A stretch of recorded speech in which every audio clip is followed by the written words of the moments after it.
গাজার শরণার্থী শিবিরে শিশুদের ঈদ, কেউ তাদের দেখতে আসবে না। রমজান মাসের শেষে সবচেয়ে বড় ধর্মীয় উৎসব ঈদ উল ফিতর পালনের জন্য যখন মুসলিমরা প্রস্তুতি নিচ্ছে, তখন গাজার শিশুরা বলছে তাদের কাছ থেকে ঈদের আনন্দ ছিনিয়ে নেওয়া হয়েছে। জাতিসংঘের শিশু সংস্থা ইউনিসেফ বলছে, গাজা ভূখণ্ডে যত মানুষ বাস্তুচ্যুত হয়েছে তাদের মধ্যে 1% শিশু অনাথ হয়েছে, অথবা তাদের দেখাশোনা করার জন্য প্রাপ্তবয়স্ক কেউ নেই। এমন কোনো ক্যাম্প নেই যেখানকার শিশুরা একজন বা বাবা মা দুজনকেই হারিয়েছে।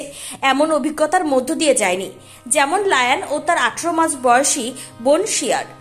তাদের পরিবারে একমাত্র তারাই এখন বেঁচে রয়েছে। পরিবারের বাকি সদস্যরা গাজায় অক্টোবরের বোমা হামলা থেকে বাঁচতে শহরের আল আহলি হাসপাতালে আশ্রয় নিয়েছিল। সেই সময় তারা নিহত হয়।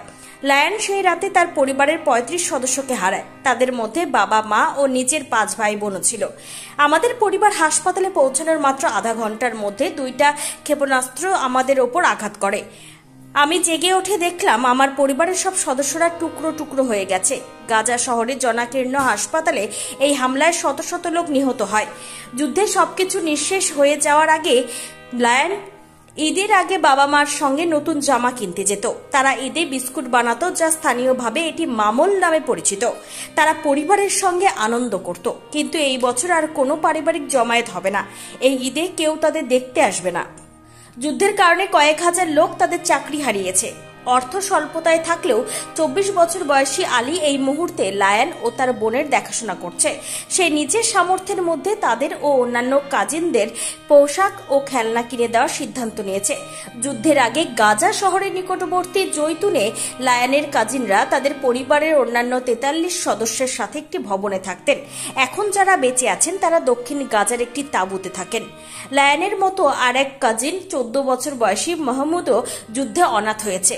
মাহমুদ তার বাবা মা ও বেশিরভাগ ভাই বোনকেই আল আহলি হাসপাতালে ক্ষেপণাস্ত্র হামলার একই ঘটনায় হারিয়েছে। যখন ওই হামলা হয় তখন সে বাইরে তার পরিবারের জন্য পানি আনতে গিয়েছিল। ফিলিস্তিনের কেন্দ্রীয় পরিসংখ্যান ব্যুরোর প্রতিবেদনে বলা হয়েছে, গাজায় 43,000-এর বেশি শিশু বাস করে যাদের একজন বা বাবা মা উভয়ই নেই।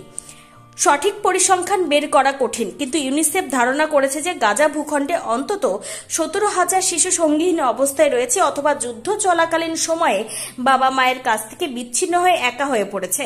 সাধারণত ঈদ বলতে পরিবারের সদস্যদের জমায়েত এবং এই উৎসব পালন করতে বিশেষ ধরনের খাবার তৈরি করাকে বোঝায়।